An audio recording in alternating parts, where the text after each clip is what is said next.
Welcome to Best Way to Divorce live stream, Making Peace Our Weapon of Choice. And my guests today are Robert Glasser, a Newport divorce attorney all the way from the United States. We have Amy Langford, who's a UK family lawyer, and a shared story from Shelley-Anne Salisbury of the Mediation pod, which is based in the UK. And we'll have a healing with Debbie Talalay to finish off with. And our news stories today will include Jonny Depp, domestic abuse and Nigerian divorce, Spielberg, sharing a lawyer, and the ex-wife of Phil Collins, in which her divorce papers ending her current marriage accuse her of threatening to cut off her husband's private. So we'll be talking about that a little bit later. But first, let's have our first guest on, who is Robert Glasser, a Newport divorce attorney.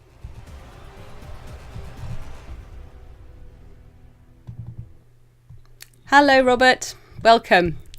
So, Hi, Susie. Thanks for having me on.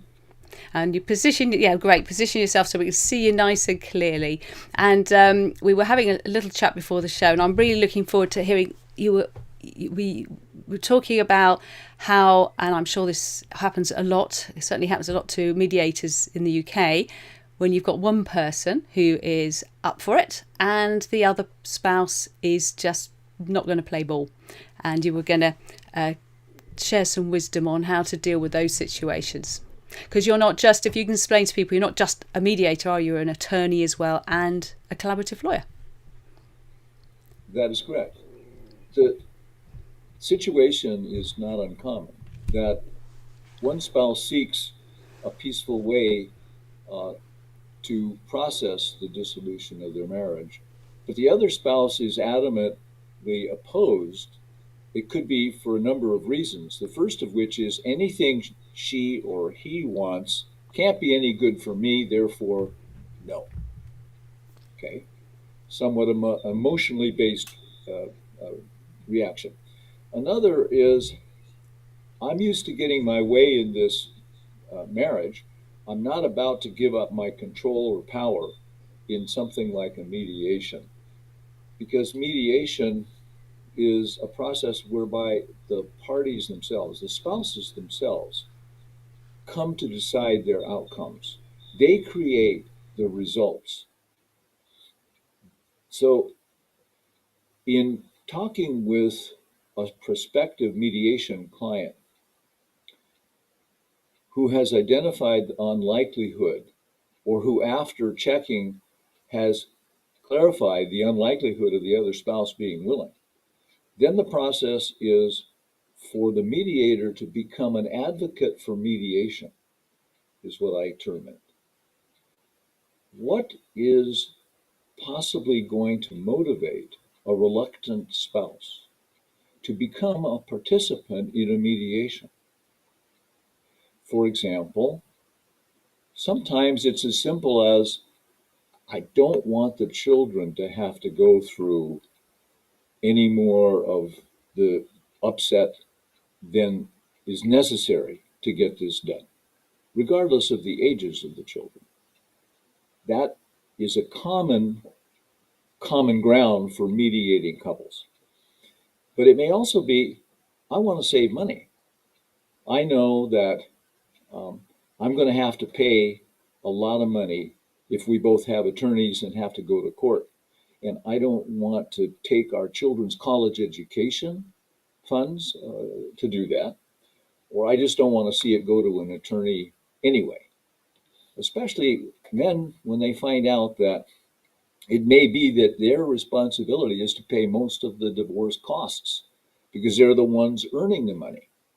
And they'll save a lot by having a peaceful process. And that could motivate someone to at least come to a first session.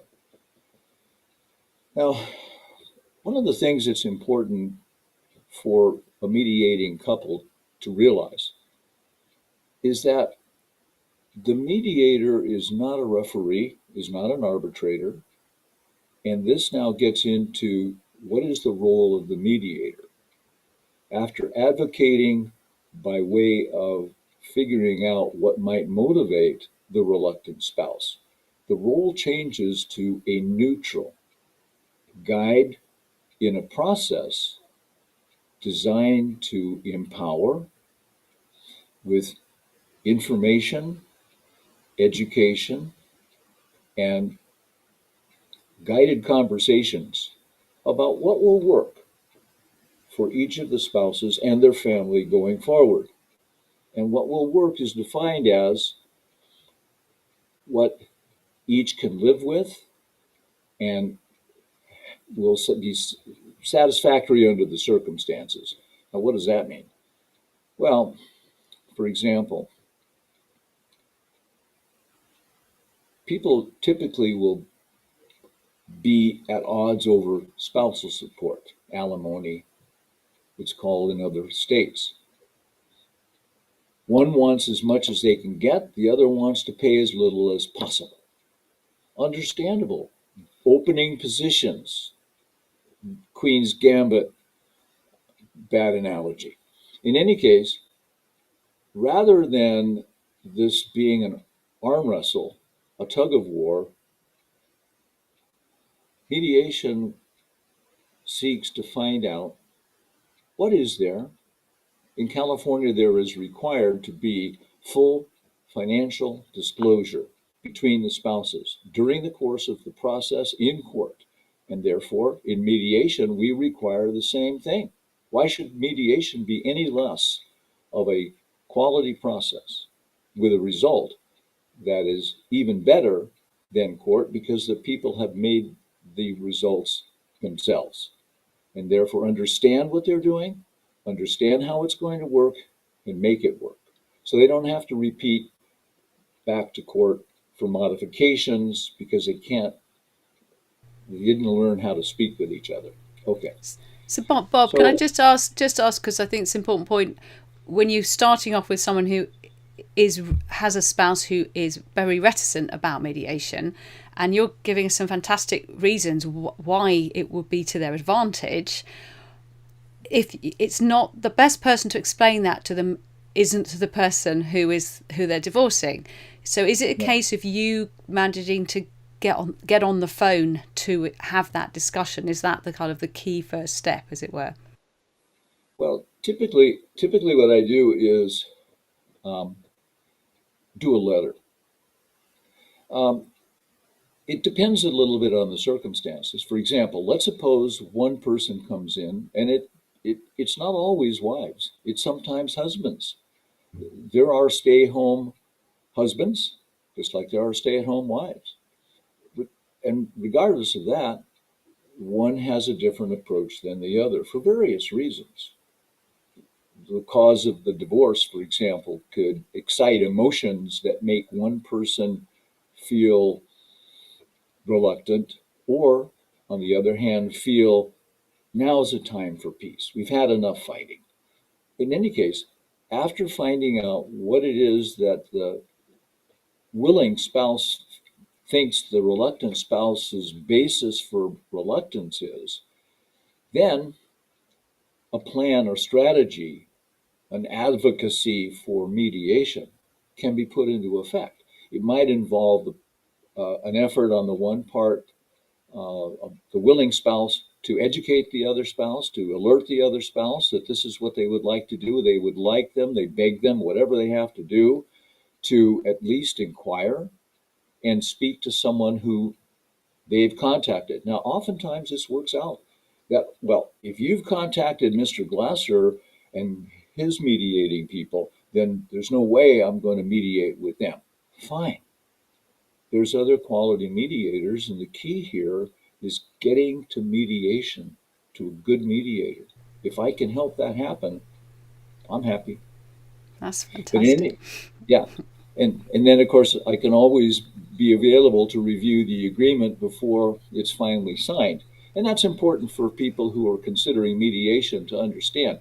Before they do their finished product, they're each entitled to independent consultation with outside counsel. Make sure they've got everything covered. Make sure they understand everything that they're doing, just to double check. Yeah. So the same in the UK. You want the final agreement. It's good to have that. That's when it's important to have perhaps a little bit of independent legal advice. And of course, if you haven't mediated for a couple, then you can put your attorney hat on, can't you, and take that role. Is that right? Oh, no. No, that's a good point. In the explanation at the orientation's first session, it's important that the couple understand the role of the mediator. I said earlier, not arbitrator or referee, not decision maker for them, but help them to make good decisions, ones that will work for them going forward. So, what does that mean? Well, first of all, instead of going to the computer program that would recommend what support might be, someone will like that, someone might not like that. Let's go to what are your needs? What is your budget? What did you folks spend while you were married up until a point in time that you're separated, if you even are? What are the children's expenses? How are you going to provide for both each of you and your children, if there are children? That's the approach we take. And there are certain kinds of things also that are easier to deal with some couples. And so we try to do what's easier first. For example, as I said, support may be a difficult one, and so we might do that last. More typically easy in California is dividing community property. Most people know that community property is divided 50-50. So we just identify what that is and how is the best way, tax and otherwise, to divide it up. So there really is no need to, with all of those things in place, it really is no need to turn it into a fight, because they're just going to waste money. And thank you very much. I'm gonna have to move on now. I'd love to get you back another time, and also particularly to talk about collaborative practice, which I think a lot of people still don't even know that it exists. Thank you so much, Robert. See you soon. Bye. Just going to whiz you through the news summary. We've got quite a few things here. We've got the Nigerian Tribune I wanted to start with. On Friday, April the 8th, a prominent gospel singer, excuse the pronunciation in advance, Osinachi Nakutu, allegedly died as a result of complications from domestic violence. And while the cause of death is yet to be verified by the Nigerian police, the information provided by the deceased sister and children indicates that the singer may have been subjected to physical and verbal abuse by her husband. So as word of her death spread, many individuals took to social media to air their views on the matter. While some apportioned blame, others maintained that the late singer, and don't shoot the messenger on this one, late singer did well by remaining in her marriage despite all odds, claiming that she fought a good fight and suffered as a Christian wife ought to. So there's some other views on this coming up, don't worry. In the case of Osinachi, her sister reportedly revealed that she remained in the marriage because God hates divorce and that she did not want people to see her and curse God. She added that her sister also did not want to be regarded as a failure, and I think that's one that we can all align with. The question many Nigerians have been asking, especially Christians, is whether religious doctrines should be insisted on even in the face of death. I know what most of you would think about that, but everyone has their opinion. So the article goes on to say Christians who frown on divorce need to know that domestic violence is anti-gospel and anti-Christ. Speaking from the Islamic perspective, a lecturer at the Department of English and chief imam of the University of Abuja told Sunday Tribune divorce is something that Allah hates, so it is not encouraged, but he allows it when it becomes inevitable, when the marriage becomes abusive or life-threatening. So the message here, in a way, is that in Nigeria, at least, there are definitely some members of the Christian and Islamic faiths that don't think you should risk death just trying to stay married. So hopefully all of those of you in the rest of the world in an abusive relationship who might be listening to this right now, whether you're bound by a religious faith or not, if you're in danger, please get out of the marriage. Do it carefully though, because obviously it is that transition that's often the most dangerous time. The article goes on to say, to round this one off, it is only the living that serves God. None of the parties is under the obligation to continue living as husband or wife in the presence of domestic violence. God hates divorce, but not the divorcee. MSN. Let's see what they've got for us. Sorry, I should have given you that bit earlier. I'm moving on too fast right now. So, MSN, we've got Kim Bassinger. She shared her struggles with ex-husband Alec Baldwin in a very rare Red Table Talk interview. The LA Confidential actress, 68, appeared on the show with daughter Ireland, 26, and discussed her heavy-duty, very out-loud divorce from Alex, 64, who she was married to from 1993 until 2002. The star made it clear that she and Alec didn't always see eye to eye, and that he's a challenge. The couple separated in 2000, in the year 2000, and divorced in 2002. Their split was followed by a bitter custody battle over their daughter, who was born in 1995. Listen to this. After years of accusations, over $3 million in legal fees, and an infamous voicemail in which he called his daughter a rude little pig, I've called my children far worse than that, the court finally decided to award them joint custody of their daughter, Ireland. So $3 million just to get a judge to say 50-50. I can give you access, if you're listening, to complimentary subscription to We Parent Co-Parenting Diary. The sooner you learn how to work together and not rely on lawyers to do it and judges to do it for you, the better.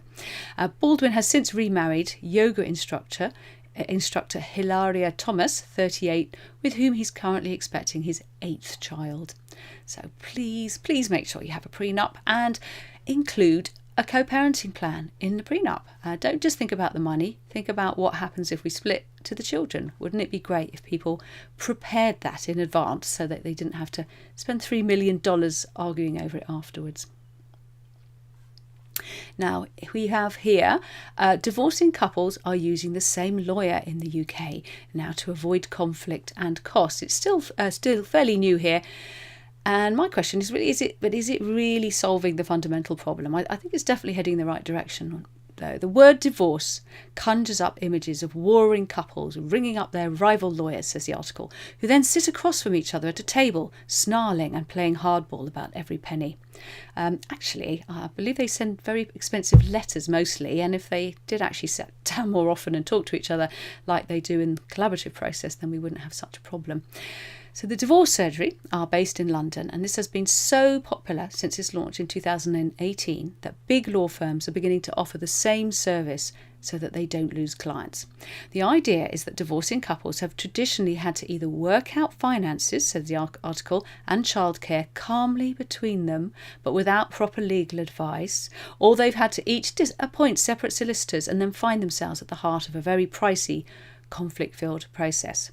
So, as usual, the media misrepresents the options completely. So just because you do things calmly, using mediators, for example, it doesn't mean you can't get some independent legal advice, as Bob was saying earlier. In just the same as here in the States, you can still talk to a lawyer, even if you're using dispute resolution. So, in fact, most mediators would encourage that at relevant points in the process. So in Italy, the Netherlands and Belgium, among others, separating couples are able to use one lawyer to advise them. Only when they cannot agree are they then referred to separate lawyers. In England, this is still a novel idea. In some ways, it might sound too good to be true, says the article, that a couple breaking up might be able to calmly take advice from the same lawyer. However, the one couple, one lawyer approach doesn't ask for serenity. They don't have to be getting on at all, says Woodham, who, along with Gates, has 30 years of experience in family law. People imagine that we might be dealing with the Gwyneth Paltrows of the world who talk about conscious uncoupling, but that's not the reality at all. And certainly that's been my experience as well. You don't have to be best friends to use dispute resolution either. So when it comes to the legal process, a judge is interested in what is fair financially for the family as a whole, and if there are children, what is in their best interest. So Woodham and Gates look at how a judge would see their case and advise the couple on that. Now, Woodham believes going to court has become too normalised. We need to make it embarrassing to end up in court, she says. In any other walk of life, it would be embarrassing to automatically end up in court over an issue with your landlord or your boss. You try and figure it out first, and court would tend to be a last resort. So I contacted the divorce surgery through their website and just thought I wanted to get some guideline prices because they do set price packages, as it were. I got a very quick response. It was very in the chat box, very impressive, very professional. And the message said, I'm unable to give you a quote on these services as the fee would be dependent on your individual circumstances. Absolutely fair enough. And the seniority of the barrister you would require. I wouldn't have thought you'd necessarily... It's interesting that the use of a barrister is immediately brought into the mix there. It said, however, if it is helpful for you to know, our average fees tend to be around $5,000 to $7,500 plus VAT per person for the financial advice service, and the order drafting fee tends to be around $1,000 to $2,000 plus VAT per person. I know for some of you, you'll think, oh my God, that's so much money, but trust me, it's so much less than battling it out in court. My only comment on that, though, as a divorce strategist, is that very few people need a barrister for legal advice. Usually a good solicitor will, sometimes in a single session, will be able to give them what they need. For most people, the legal aspects are pretty basic, so you shouldn't really use a barrister unless you genuinely need one. There's not much law in family law, it's mostly children and finances.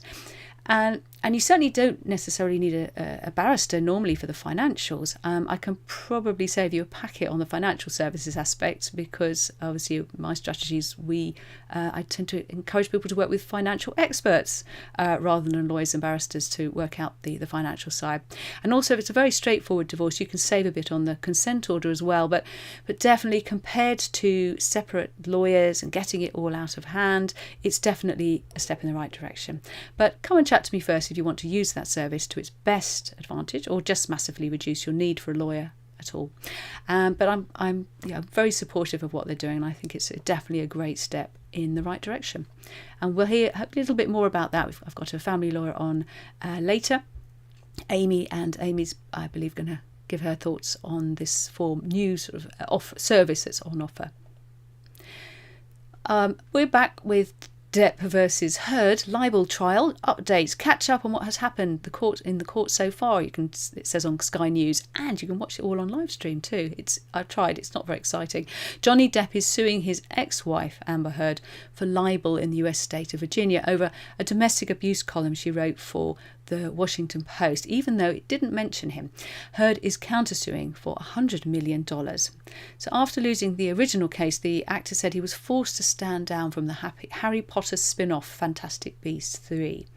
So I just wanted to bring this one back in again. We've dropped in on this story over a period of time, because they've already completed the divorce and the financial aspects. It should all be over, but they're still publicly destroying each other's reputation. So this is a fine example of how the emotional baggage of divorce does not end with a marriage being legally completed. Spielberg. I like this one. Steven Spielberg. He said that E.T. was inspired by his parents' divorce. So the director discussed his parents splitting in 1966 while he was in high school. Spielberg told the audience at the Turner Classic Movies Film Festival that thinking about the event had made him question the final scene of his 1977 UFO film Close Encounters of the Third Kind. He thought, what if that little creature never went back to the ship, he said. What if I turn my story about a divorce into a story about children, a family trying to fill the great need and creating such responsibility? Spielberg continued, a divorce creates great responsibility, especially if you have siblings. We all take care of each other. What if Elliot, or the kid, he said, I hadn't dreamt up his name yet, needed to, for the first time in his life, become responsible for a life form to fill the gap in his heart?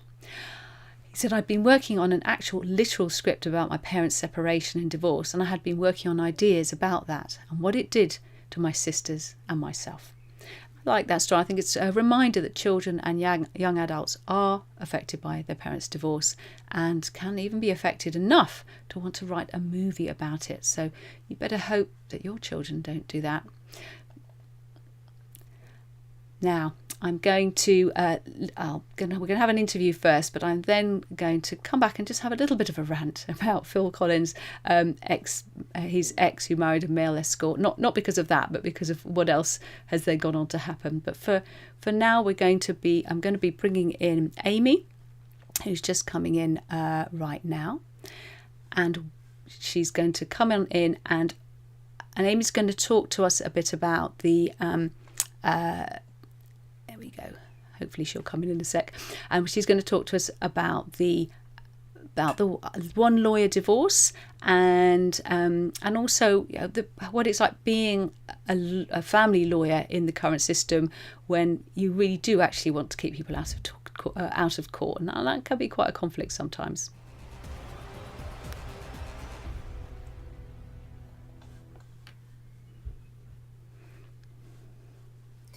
Thank you, Susie. It's lovely to be here this evening, and I just want to touch on the new no-fault divorce, which has come into effect in England, which is a big change to our divorce. And in particular, it allows for one lawyer to act for both parties, which in my view is going to reduce costs for everybody. Hopefully more amicable settlements in relation to the finances and also children. Less litigation is the aim for all of this. The only downside that I can see is if there is a conflict, as a lawyer, being able to advise both parties on their best interests when there is a conflict between them. So some law firms have taken the approach that they're not going to act for both and still acting for one party, but it is a huge change and it's positive. I also just want to touch briefly on the challenges at the minute that clients are facing in relation to the family courts. There's huge delays at the minute, which is obviously in turn not helping clients, especially emotional ones that are just wanting to move on. And it's ensuring as a lawyer that we're able to manage the client's expectations and making sure that they've got the right lawyer for their case as well. That's really important. I also think from the court's point of view, I think there should be more encouragement of alternate dispute resolution, for example, mediation and collaborative work, and working with divorce coaches in order to keep costs down. And it's really important that the aggression is taken out and less litigation if possible. But it is a challenge at the minute for the courts and for clients. Yep. So, thank you so much, Amy. I was just fiddling around trying to find my mouse at that moment, so hence the uncomfortable silence. Thank you so much for that little update, and it'll be great to get you back at another time when we can have perhaps a proper chat once we get the technology sorted. So I'm going to dive now into a shared story. This was pre-recorded, again, because of the joys of technology. We couldn't do it live, so I pre-recorded it. But this is with a mediator who also works in the area of not just family law but also in the workplace. And we had quite an interesting chat, so let's see what you think about this.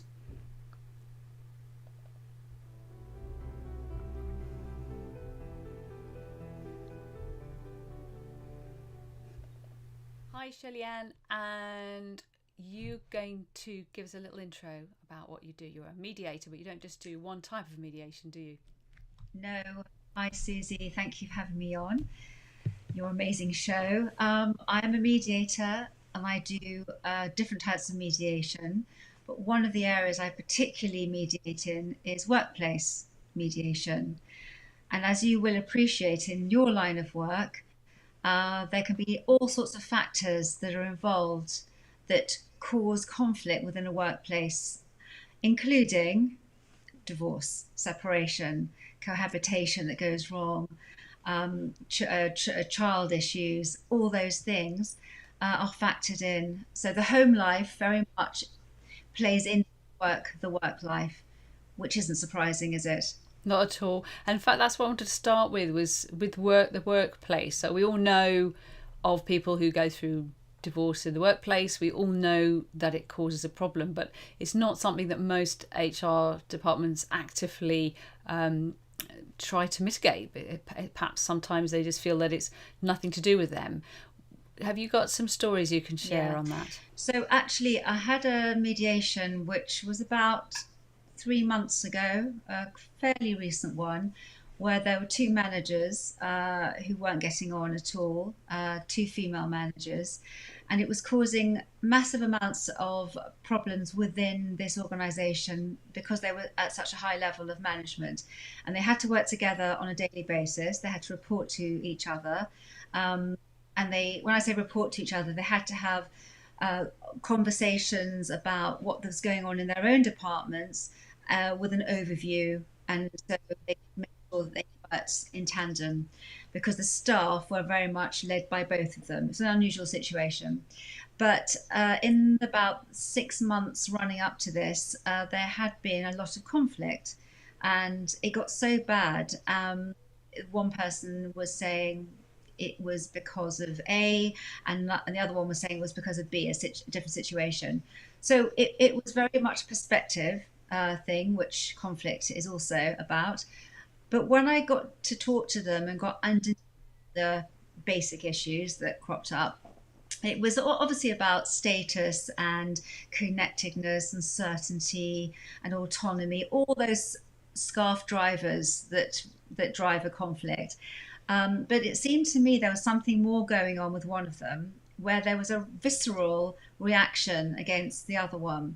Anyway, after a lot of discussion and underlying discussions about what else might be causing a problem, and this is very careful forensic work that mediators sometimes have to do in private session. It was apparent to me that one of them was clearly going through an emotional crisis, and that crisis was a divorce.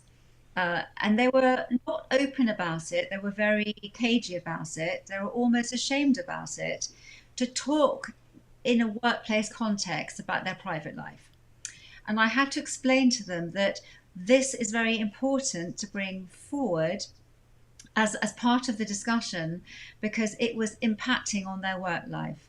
And it seemed that the other person had a very straightforward marriage, everything was fine, 2.5 kids, everything was okay.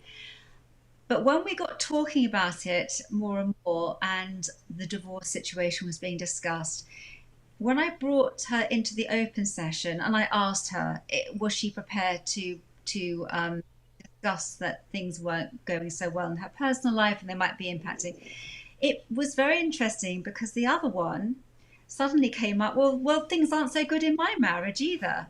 So the conversation moved from the workplace issues to actually more personal home issues. And once they both saw that each other understood and were empathetic and really had an understanding of what each were going through, things changed. There was a sea change, and there was a good understanding. And suddenly there was no judging or perceived judging by the other one. So the one going through the divorce felt she would have been judged. The other one was clearly not judging, but also prepared to say that she was having some issues. And suddenly they were on level playing fields, and that made a huge difference. That's a great example of these hidden stories that are always going on. And of course, divorce, family issues, co-parenting issues, these are very private things for many people. And that's within the workplace itself. Have you come across any or have you any views on how HR departments should be dealing with these kind of things in a preventative way, and how mediation can play a role in that?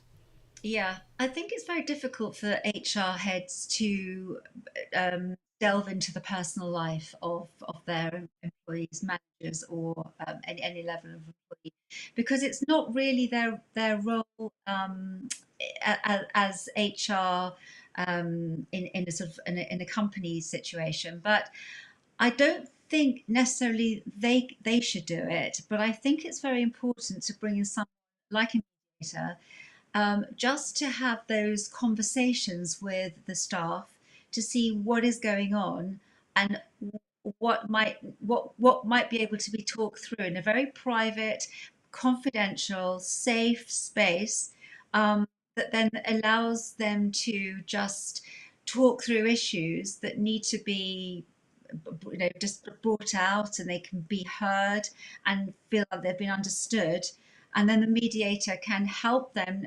negotiate and navigate their way forward in the workplace. So this isn't therapy and this isn't coaching. It's something slightly different.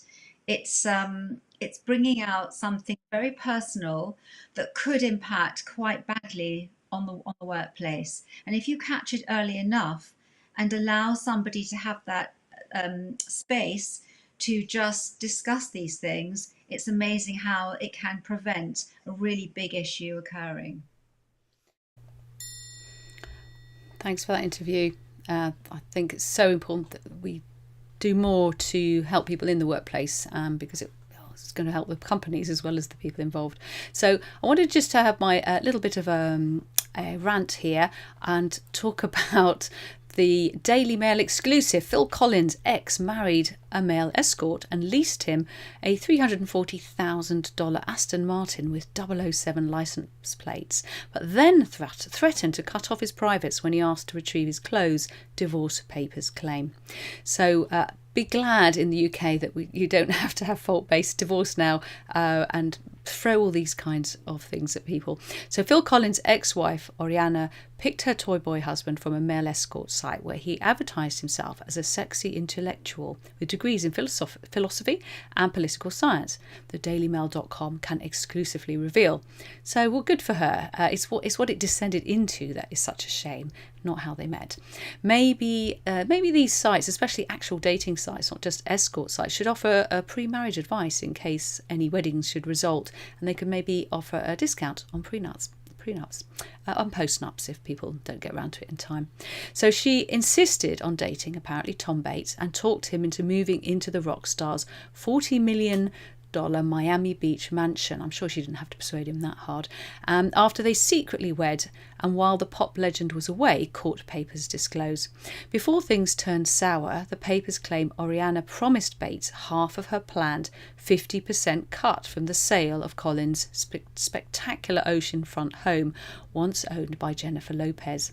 The astonishing allegations are in Oriana's divorce petition against the former tribute band guitarist in Fort Lauderdale, Florida, filed just 15 months after their secret wedding at an Elvis-themed chapel in Las Vegas in August 2020. So what did she forget to do first, everyone? Prenup. Or at least there's certainly no mention of one. So Collins was blindsided when he learned his ex had remarried and installed Bates at his house while he wasn't there. So this is a good example of unfinished business. So once again, the divorce is over, but their agreement on the assets, it appears, still needs to be fully ratified, agreed on, made legally binding, and then also actioned. So a divorce strategy needs to consider beyond the actual consent or financial order as well, because there's plenty of room, as the Heard and Depp have proved, there's plenty of room for conflict even after the financial agreement is done and dusted. So Oriana, who met Collins as a 22-year-old when she worked as his translator, had codes to the electronic locks changed and employed pistol-toting ex-military guards, turning the gated home into a fortress for the newlyweds.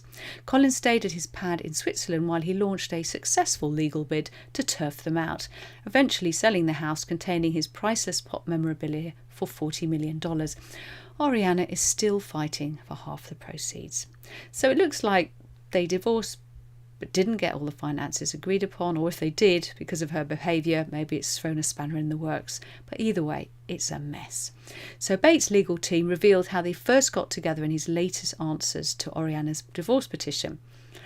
Bates claims he received the alleged threat to slice off his genitals after returning to the Fort Lauderdale home from spending Thanksgiving last year with his parents at their home in nearby Lighthouse Point. He arrived to find Oriana had secretly removed his clothes and other possessions, and he asked for them back. It says, wife who has a ferocious temper threatened husband with bodily harm by cutting off his private parts when he asked for his clothes and personal property, said his filing. The wife, who has earned a third-degree black belt designation and is trained in boxing, previously physically assaulted husband on several occasions prior to separation.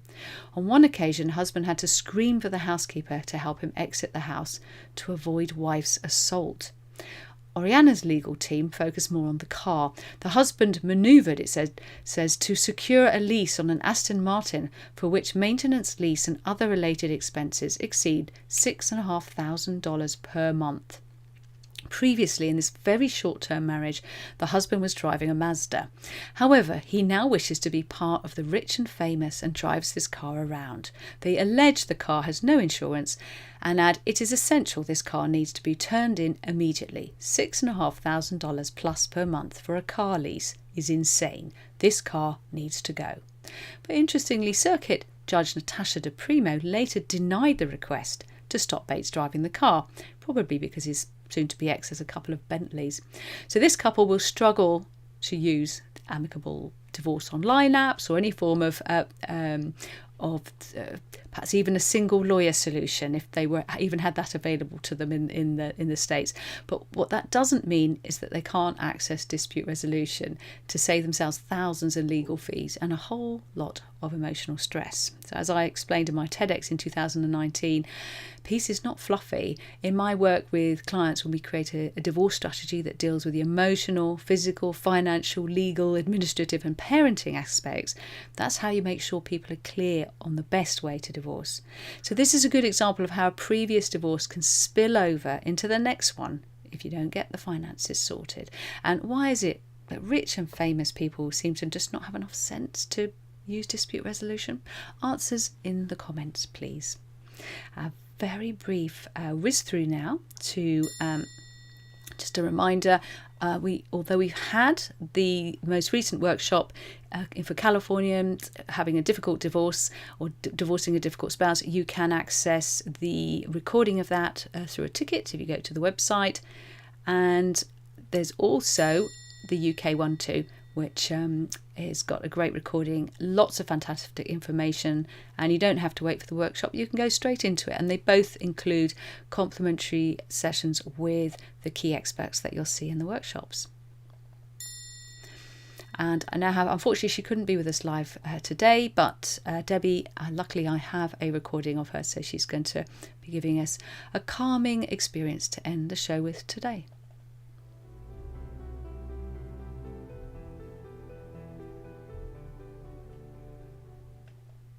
All right, everyone, good evening. Let us put a circle of protective light around us and ask that everything we do will be for the greatest and the highest good. And we're now going to put ourselves under a shower of universal love and light so that we can be cleaned, both inside and out. We're going to bring a shaft of white light through the top chakra in our heads, down through the body so that we can enliven each chakra so that it can respond by becoming a truer color and is spinning smoothly around its spindle. So we take the light down through the top chakra, which is violet or purple. This is the chakra that sits on the crown of your head, and it represents our ability to be fully connected spiritually. It governs our connection to the divine. There's a mantra for this chakra, which is, I am a vessel for light and love. Just try saying it to yourself as you revive that top chakra and get that purple light spinning evenly around its axis. Now we take the shaft down to the next chakra, which is the third eye chakra. It is dark blue and it controls our intuition, imagination, and wisdom. It's about our sense of purpose and direction in life. Its mantra is, I am open to exploring what cannot be seen. Try saying it to yourself while you visualize the beautiful deep blue light spinning smoothly around its axis. And we take the shaft of light down to the next chakra, which is the throat chakra, which is light blue. It gives voice to the heart chakra and controls our ability to communicate our personal power. And it helps us to express ourselves truly and clearly. It's the chakra for bringing peace into your life. So if you're feeling less than peaceful, you can always try reviving this chakra and taking its light blue light up the axis and down the axis to all the other chakras. And the mantra for this chakra is, I speak my truth always. See it pure and spinning clear and true. Now we take the shaft of light down to the next chakra, the heart chakra, which is green. A beautiful, deep green, even colored throughout. It's a chakra which is the bridge between the lower ones, which are associated with material, and the upper chakras, which are more to do with spirituality. It's about love, relationships, and self-acceptance. So it influences our ability to give and receive love from others and ourselves, and our ability to be open to the people in our lives, and to experience deep compassion and sympathy. It controls joy and inner peace. Visualize it spinning smoothly, a lovely, deep grief. The mantra for this one is, when I love myself, loving others comes easily. Say it to yourself as you see this chakra spinning. The next chakra is the solar plexus chakra, your powerhouse, and it's yellow. It controls your sense of self-worth, self-confidence, and self-esteem, and has to do with personal power. See it clear and positive and bright and spinning round its axis. This is the chakra from which you make connection to others. So when you find that someone's eating your energy, leaving you drained, what we mostly do, quite reflexively, is to cross our arms over this chakra. And that protects it, and it stops the connection between you and the other person. So if you catch yourself doing this as a reflex, ask yourself why. Is this person draining you? Or actually, would you like a connection with that person? So see it clear and positive, a bright, bright yellow gold. And the mantra for this chakra is, self-love starts when I accept all parts of myself, and it allows one the freedom to express one's true self. Moving further down to the next chakra is the orange chakra. And that is called the sacral chakra. This one helps inform how we relate to our emotions and other people's emotions, and help us feel in control of our lives. This is a pure orange. Just make sure, no dark flecks. Pure, deep orange, and see it spinning around its axis. It governs creativity and sexuality and our feelings of pleasure. Its mantra is, I always honor others, but not before myself. Visualize it growing orange while saying that, spinning smoothly around its shaft of white light. And now we go down to the root chakra, the base chakra, which is rich, pure red, which is at the base of the spine. And this controls survival issues like financial independence, money, food. It represents our foundations and a sense of being grounded. And when it's open, it helps us to feel confident in our ability to withstand challenges and stand on our own 2 feet, and gives us a sense of belonging. When it's blocked, we feel threatened, as if we're standing on unstable ground. So visualize this red light spinning smoothly, pure, clear red. And the mantra for this chakra is, I can grow best from a steady foundation. Right, so we're going to draw this shaft of white light right the way down through our chakras and let it start pooling around our feet. And the pool is getting bigger and bigger, turning into a lake all around us. Allow anything in there that is not of the light to become one with the light, or you can send it back to where it came from. Watch any darkness disperse, the white light become pure and bright and sparkly, and you are standing in the center. Right. We are now going to take our imaginary bazookas out and aim them for any blackness, any black cloud that you may have above your head. And fire this bazooka at that black cloud. Don't worry if you don't have one, but if you do, fire the bazooka. And watch it disperse. Watch the black cloud disperse. Watch it splinter into fragments. And it leaves room for other things to happen. So now we're going to start to peel ourselves of negative stuff, like peeling a grape, one layer at a time. So let's start with despair. Peel this layer off and expand into the extra room that this allows. How about hopelessness? Let's peel that off like a grape. And feel the room that allows. Defeat, a wish to give up.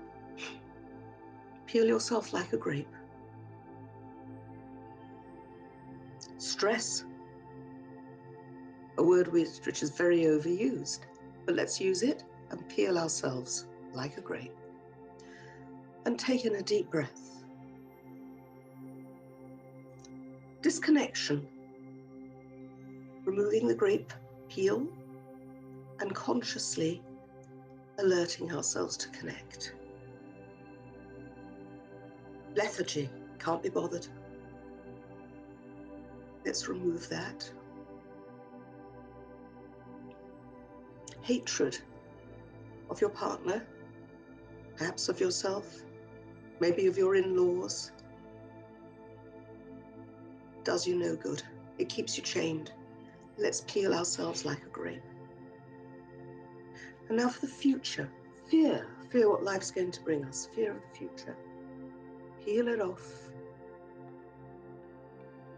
And take a deep breath and allow yourself to feel the extra space that removing all these things has allowed you. And I'd like to download for you that I am valid as a single person. I am valid. And let me also remove from each one of you at this point, I am not valid unless I'm married. Right. Let's do a few more. Let's remove the anger from us, peeling us like a grape. And the defensiveness that we guard ourselves with, let's peel it off. How's anyone going to know the real you if you're defensive? And what we often use to replace love is aggression, which is often caused by fear. So let's remove that. And powerlessness in the face of such strong forces. Let us peel that off and download for us, each one of us, power. And now I would like to attract some of the good things to us and breathe them into the extra space that we've created. So let's start with happiness. Downloading through every cell of your body and every aspect of your being. Happiness. Take a breath, see how that feels. Lightheartedness, joyousness. Let's leave ourselves open to that. Breathe it in. Well-being and contentment. Breathe it in. It's all right. Compassion. Compassion for yourself and everyone else. Downloading it, breathe it in. And also detachment, which will allow the universe to bring good to you. Breathe in detachment. Breathe it in. Feel yourself expanding and softening. Let's also breathe in a sense of humor. It's amazing what a laugh can do, isn't it? How it can dispel unhappiness. Financial security. Let's all wish ourselves financial security. Breathe it in. Attract it to yourself. And the ability to relax. Breathe it in. And last but not least, wonderful health. And feel the energy of the life force flowing within you. Now we're going to reconnect or strengthen our connections to our higher beings. So let's take up an energy from the heart and let that energy direct itself up through the throat, through the third eye, and through the top chakra at the top of your head, and let it travel off to the Creator, who receives it and responds, sending it back through your top chakra, down through all your chakras, a loving, welcoming, protective energy, down through all the chakras and back up to the heart. Then we reconnect with the Archangel Michael, which is the Archangel of Change. And we take an energy from our heart chakra up through the top of our heads to the Archangel Michael and ask the Archangel Michael to guide us through all this change. And downloading Archangel Michael's energy all the way down through all our chakras to the base chakra and back up to the heart again. And now I'd like to reconnect each one of us to the soul without which none of us would be here.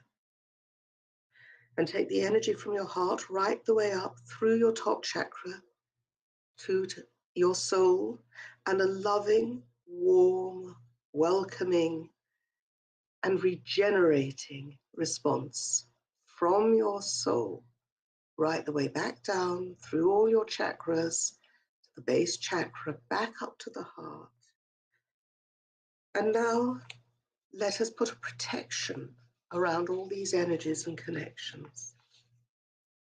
And repeat to yourself, I reclaim my power. 3 times. I reclaim my power. I reclaim my power. Thank you. And on that note, in the war of divorce and on the battlefield of family separation, let's make sure we use peace as our weapon of choice.